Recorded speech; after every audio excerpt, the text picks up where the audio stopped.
Buenas tardes, quien le habla, Janet Rangel, estudiante de la Escuela de Derecho. En la cátedra de Medicina Legal, hoy estaremos hablando sobre dos tópicos relevantes en la medicina legal, como es la donación de órganos y el infanticidio.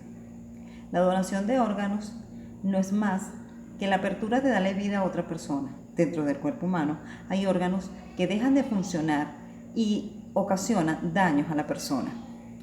Dentro de estos órganos son los riñones, el corazón, el hígado, partes de tejido, que pueden ser reemplazados por otras personas para darle vida o calidad de vida a la persona que lo padece. En el caso de los riñones, a través de una máquina, que es la diálisis, la persona puede seguir viviendo a través de esa máquina, pero no un lapso de tiempo largo. Lo que quiere decir que también en este caso es necesario la donación para continuar la vida. Dentro de la donación de órganos encontramos tres aspectos importantes en los tipos de donación, que es la donación de vivo a vivo, que es la donación de una persona viva a otra persona viva, donde la persona donante se le considera el donante del órgano y la persona quien lo recibe el receptor. Este tipo de donación se da precisamente, puede ser lo más susceptible en los riñones, uno de los riñones, que la otra persona puede continuar viviendo normal, puede ser un pedazo del hígado que él se reproduce. Otro tipo de donación es de muerte por naturalidad. Es decir, yo en vida establezco que después de fallecer quiero ser donante. Eso lo dejo a través de una escritura, donde al momento que yo fallezca, la persona debe, mis familiares deben aceptar mi voluntad y entregar mi cuerpo a la medicina legal para que sean ellos quienes obtengan de mi parte los órganos necesarios para darle vida a otra persona. Otro de los casos puede ser es después de muerto, en caso de accidentes, de suicidio, de homicidio.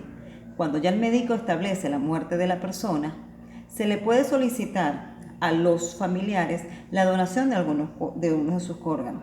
Claramente, son ellos quienes tendrán la potestad de simple y llanamente decir si quieren y no quieren.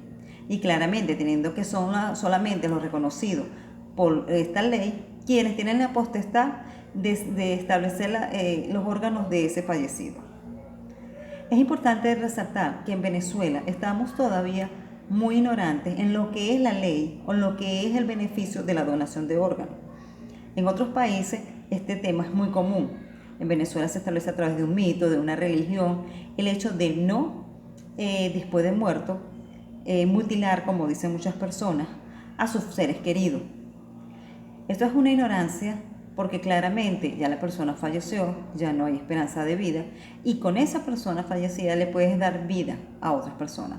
Recordemos que para los años 90 se establecía en el país un lema muy exitoso que era da vida después de la muerte, que no era más que educar y enfatizar a las personas, los ciudadanos, que después de muertos podían dar vida.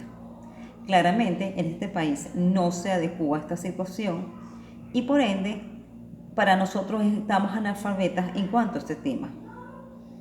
Sería también una parte del apoyo por parte de las autoridades de establecer dentro de las jurisdicciones grandes lo que son centros de médicos que cuenten con las herramientas necesarias, con los instrumentos, con el equipo para resguardar esos órganos de una persona fallecida hasta que venga la otra persona que va a ser en este caso quien recibe el donante, quien recibe el órgano, y que tiene que ser lapsos muy pequeños.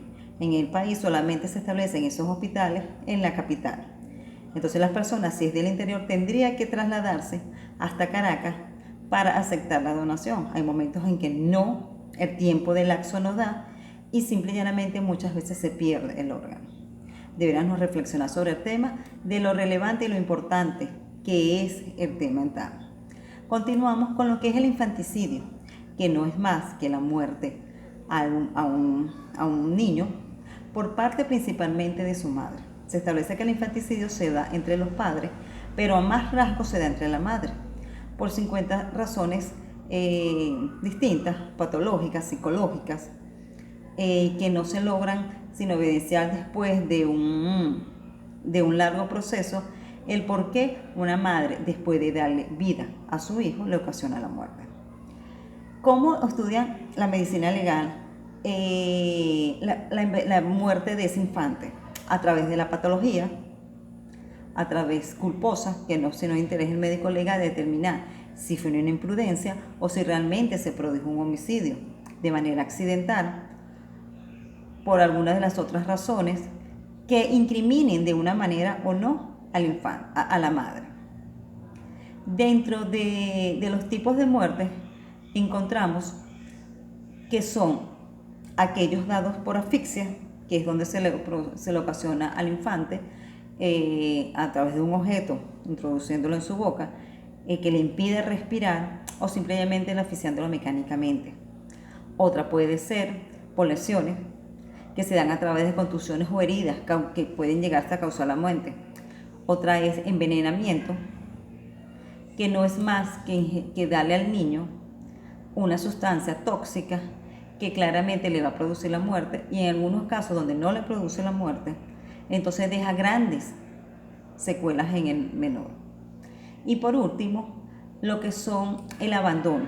En este abandono hablamos de que la madre descuida lo que es la atención del niño en cuanto a la alimentación, expone al niño a temperaturas altas o bajas, a un clima que el niño no lo va a soportar, y claramente eso ocasiona la muerte. En Venezuela, el Código Penal establece dentro de lo que son homicidios el infanticidio, porque hasta que no se demuestre lo contrario y no se averigüe, simple y llanamente se debe recoger las evidencias para saber cómo murió el niño, si el niño nació muerto, si se le ocasionó la muerte, si ya estaba vivo y de qué manera ese niño murió. Es importante hacer conciencia en nuestra población juvenil, donde cada día es más factible lo que es el embarazo en menores y que por miedo, por descuido, por muchas cosas, llegan a este infanticidio. Estos eran los 2 tópicos a tratar hoy. Esperemos que sea de gran interés para ustedes. Buenas tardes.